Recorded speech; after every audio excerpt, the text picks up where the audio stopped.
Hello everyone, welcome to Indian constitution and I am doctor Shalini. और आज के session में हम बात करने वाले हैं आर्टिकल 12 के बारे में। तो इंडिया के कॉन्स्टिट्यूशन में आर्टिकल 12 स्टेट की डेफिनेशन बताता है और ये इकलौता एक ऐसा आर्टिकल है जो स्टेट की डेफिनेशन बताता है। बाकी के जितने भी आर्टिकल्स में या फिर पूरे कॉन्स्टिट्यूशन में कहीं भी अगर स्टेट का जिक्र मिलता है तो वो दूसरे रेफरेंस में मिलता है, वहाँ स्टेट की डेफिनेशन नहीं है। अगर हम स्टेट की बात करते हैं तो एक ऐसी इमेज हमारे माइंड में आती है जिसमें उसका अपना एक निश्चित भूभाग होता है, उसकी एक अपनी पॉपुलेशन होती है, वो स्टेट सॉवरेन होना चाहिए, ये सारी बातें हमारे माइंड में आती हैं। पर आज जिस स्टेट की हम बात करेंगे वो इससे बिल्कुल अलग है। तो हम लोग स्टार्ट करते हैं आज के सेशन को। तो सबसे पहले हम ये देखते हैं कि आर्टिकल 12 है क्या। आर्टिकल 12 जिसमें डेफिनेशन दी गई है इस स्टेट की, और इसके अलावा ये कहा गया है कि फंडामेंटल राइट्स जो कि पार्ट 3 में हैं वो स्टार्ट होते हैं आर्टिकल 12 से। तो सबसे पहले स्टेट की डेफिनेशन ही दी गई है आर्टिकल 12 में, और ये कहा गया है कि जितने भी फंडामेंटल राइट्स हैं वो स्टेट के अगेंस्ट सिटीजन्स को प्रोवाइड कराए गए हैं। तो ये जो सेंटेंस है ये बहुत ही इम्पॉर्टेंट है। इस सेंटेंस से एक क्वेश्चन ये उठता है कि स्टेट क्या है। अगर फंडामेंटल राइट्स स्टेट के अगेंस्ट प्रोवाइड कराए गए हैं तो स्टेट क्या है। तो स्टेट को डिफाइन करने के लिए हम आर्टिकल 12 को 4 पार्ट्स में डिवाइड करेंगे। इसके लिए पहला पार्ट ये है कि government and parliament of India, यानी कि जो सेंट्रल गवर्नमेंट है और पार्लियामेंट है इंडिया की वो। सेकेंड हम देखते हैं government and legislature of each state, यानी हर स्टेट की गवर्नमेंट और वहाँ का विधानमंडल। तो ये दोनों तो यहाँ क्लियर हैं कि आपको इससे नाम से ही क्लियर हो जाता है यहाँ की सेंट्रल गवर्नमेंट और संसद, और दूसरा है कि हर स्टेट की गवर्नमेंट और इसके साथ विधानमंडल। तो ये दोनों पॉइंट्स जो हैं ये क्लियर हैं यहाँ। इसके बाद थर्ड पॉइंट है और लोकल अथॉरिटीज़, और इसको क्लियर किया गया है 1897 के जो साधारण निर्वाचन अधिनियम था, इसके सेक्शन 3 की उपबंध 31 में, और इसमें क्लियरली इस सेक्शन को डिफाइन कर दिया गया है। इसके अनुसार जितने भी नगर निगम हैं, नगर पालिकाएँ हैं, डिस्ट्रिक्ट बोर्ड्स हैं, ये सभी इसके अंतर्गत आते हैं। और इसके अंदर वो लोकल अथॉरिटीज़ आती हैं जिन्हें विधि, उपनियम, अधिनियम ये सभी बनाने की पावर्स होती हैं, और ये सारी पावर्स जो हैं इन्हें किसी एक्ट के ज़रिए या कॉन्स्टिट्यूशन के ज़रिए प्रदान की जाती हैं। तो वो इसके बाद हम बात करते हैं फोर्थ पॉइंट जो है all other authorities. Other authorities, इस पॉइंट को सुप्रीम कोर्ट ने स्टार्टिंग में बहुत ही नैरो इसकी डेफिनेशन दी थी, लेकिन टाइम टू टाइम जैसे केसेस आते गए इसका जो दायरा है वो काफ़ी बढ़ता गया है। तो आज हम इन्हीं केसेस के बारे में बात करेंगे जो अदर अथॉरिटीज़ के दायरे को बढ़ाते हैं। तो सबसे पहले हम बात करेंगे university of Madras versus Shantabai. 1953 का एक केस था, और इस केस में ये कहा गया कि वे सारे प्राधिकारी इसमें सम्मिलित किए जा सकते हैं जिन्हें पावर्स जो हैं वो कॉन्स्टिट्यूशन से मिली हों, या फिर जो संप्रभु हैं और शासकीय शक्ति रखते हैं, जैसा कि 1897 का जो एक्ट था उसमें कहा गया था। तो इस केस में एक यहाँ पर क्राइटेरिया फॉलो किया गया था, वो था एजिस्डम जेनरस का। और इसका मतलब एजिस्डम जेनरस का मतलब ये होता है कि सेम नेचर वाला, यानी कि कोई भी ऐसी चीज़ें, कुछ ऐसी चीज़ें जो सेम नेचर की हों और सेम क्राइटेरिया फॉलो करती हों। तो यहाँ पर जितनी भी चीज़ें, जितने भी प्राधिकारी जो संप्रभु शक्ति का प्रयोग करते हैं, जो सॉवरेन हैं, जो शासकीय शक्ति का प्रयोग करते हैं, वही इस कैटेगरी में शामिल किए जा सकते हैं, यानी कि वही अदर अथॉरिटीज़ माने जाएंगे। तो इस केस में यूनिवर्सिटी ऑफ मद्रास को अदर अथॉरिटी नहीं माना गया था, एजिस्डम जेनरस का जो क्राइटेरिया था उसको फॉलो किया गया।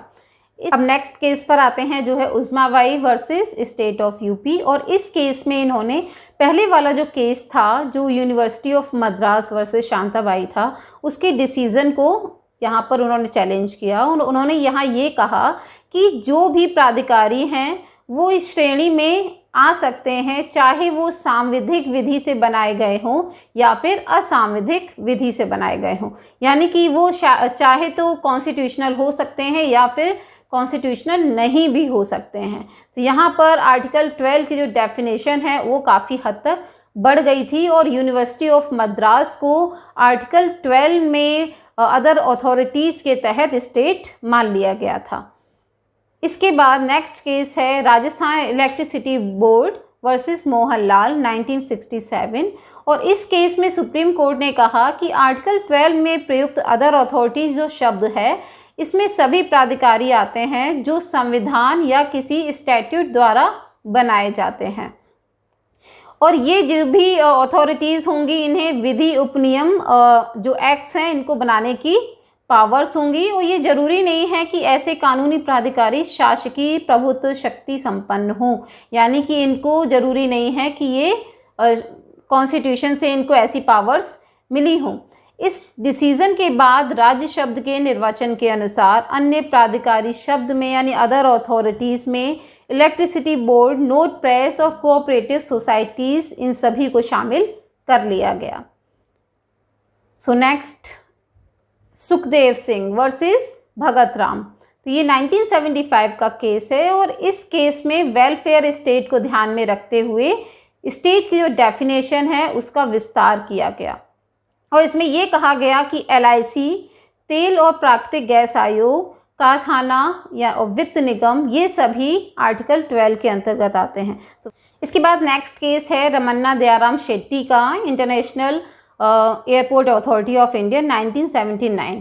तो इस केस में सुप्रीम कोर्ट ने ये कहा कि एक कानूनी निगम, एक सरकारी कंपनी या फिर एक रजिस्टर्ड सोसाइटी ये सरकार के एजेंट हैं, और आर्टिकल 12 के अंतर्गत स्टेट की डेफिनेशन के अंतर्गत ये आती हैं।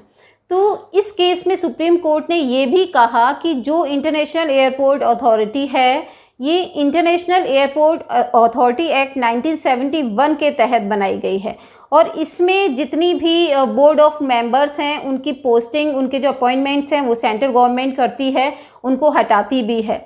इसके साथ ही इस केस में ये भी डिसीज़न लिया गया कि अगर कोई बॉडी किस बेसिस पर स्टेट की एजेंट मानी जाएगी। तो यहाँ कुछ बेसिस, कुछ क्राइटेरिया डिसाइड किए गए थे। वो ये थे कि उस जो बॉडी है या फिर वो जो कॉरपोरेशन है उसका फाइनेंशियल रिसोर्स क्या है, दूसरा ये क्या उसके ऊपर स्टेट का कंट्रोल है, एंड उसकी नेचर ऑफ वर्किंग कैसी है। इसके बाद क्या कोई गवर्नमेंट डिपार्टमेंट उसे डेलीगेट किया गया है। तो ये सारे जो क्राइटेरिया हैं, ये जो मेन क्राइटेरियाज हैं जो मैंने भी डिस्कस किए हैं, तो इन क्राइटेरिया को यहाँ पर डिसाइड किया गया था, और ये कहा गया था अगर कोई बॉडी या फिर कोई कॉरपोरेशन ये क्राइटेरिया फॉलो करती है तो फिर वो स्टेट की एजेंट मानी जाएगी और उसे अदर अथॉरिटीज़ के तहत रखा जाएगा। इसके बाद नेक्स्ट केस है Uttar Pradesh cooperative land development bank limited बनाम चंद्रभान दुबे 1999। तो इस केस में सुप्रीम कोर्ट ने ये कहा कि बैंक एक्ट 1964 के तहत स्थापित किए गए बैंक स्टेट माने जाएंगे, यानी अदर अथॉरिटीज़ में उनको शामिल किया जाएगा, और इनके विरुद्ध सिटीजन्स को रिट लगाने की आधिकारिक जो शक्ति है वो प्राप्त होगी। तो यहाँ पर जो बैंक हैं उनको भी स्टेट के अंतर्गत मान लिया गया है। इसके बाद नेक्स्ट केस है अजय हास्य बनाम खरीद मजीद 1981 का, और इस केस में सुप्रीम कोर्ट ने ये कहा कि सोसाइटी रजिस्ट्रेशन एक्ट 1898 के तहत रजिस्टर्ड कोई भी सोसाइटी उस सेंट्रल गवर्नमेंट की एक एजेंट होगी। और अब बात करते हैं कि क्या जुडिशरी स्टेट के अंतर्गत आती है। तो यहाँ एक बहुत ही इम्पॉर्टेंट केस आया था 1967 में, नरेश बनाम महाराष्ट्र राज्य, और इस केस में ये कहा सुप्रीम कोर्ट ने कि अगर मान भी लिया जाए कि जुडिशरी स्टेट के अंतर्गत आती है, तब भी आर्टिकल 32 के तहत उसके अगेंस्ट, उसके जो डिसीजंस हैं उनके अगेंस्ट रिट दायर नहीं की जा सकती है, और अगर ऐसा होता है तो फिर ये सिटीजन्स के फंडामेंटल राइट्स का उल्लंघन होगा। इसके बाद एक और केस आता है AR अंतुले बनाम RS नायक। इस केस में सुप्रीम कोर्ट ने कहा कि न्यायालय ऐसे आदेश और निर्देश नहीं दे सकता है जो कि फंडामेंटल राइट्स का उल्लंघन करते हों। इसके जरिए ये कहा कि जब तक इस केस का निर्णय नहीं पलटता है तब तक स्थिति पहले जैसी ही रहने वाली है, यानी कि जो स्टेट के तहत जुडिशरी को नहीं लाया जा सकता है। नेक्स्ट केस था रूपा अशोक हुड्डा बनाम अशोक हुड्डा 2002 का ये केस है, और इस केस में सुप्रीम कोर्ट ने ये कहा कि आर्टिकल 12 के अंतर्गत जो जुडिशरी है वो स्टेट में नहीं आती है, लेकिन प्रशासनिक जितने भी काम होंगे, जो एडमिनिस्ट्रेटिव वर्क है, इसके संबंध में इसे अदर अथॉरिटीज़ में शामिल किया जा सकता है। क्लियर है? यानी कि जुडिशरी के जो केसेस होंगे या जिसके जो भी आदेश हैं, निर्देश हैं, उनको हम स्टेट में शामिल नहीं कर सकते हैं। उसके आदेशों के अगेंस्ट हम कोई भी रिट दायर नहीं कर सकते, ये बात क्लियर है।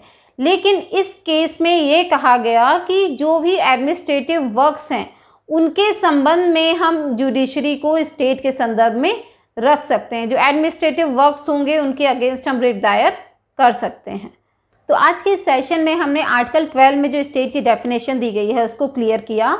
यहाँ इंपॉर्टेंट बात यह है कि आर्टिकल 12 में जो स्टेट की डेफिनेशन दी गई है वो केवल पार्ट 3 पर ही एप्लीकेबल होगी, यानी कि फंडामेंटल राइट्स पर ही एप्लीकेबल होगी। इसके साथ कुछ केसेस में ये पार्ट 4 यानी DPSP पर भी एप्लीकेबल हो सकती है। इसके अलावा कोई भी अदर आर्टिकल हो या कोई भी अदर पार्ट हो, वहाँ ये डेफिनेशन एप्लीकेबल नहीं होगी।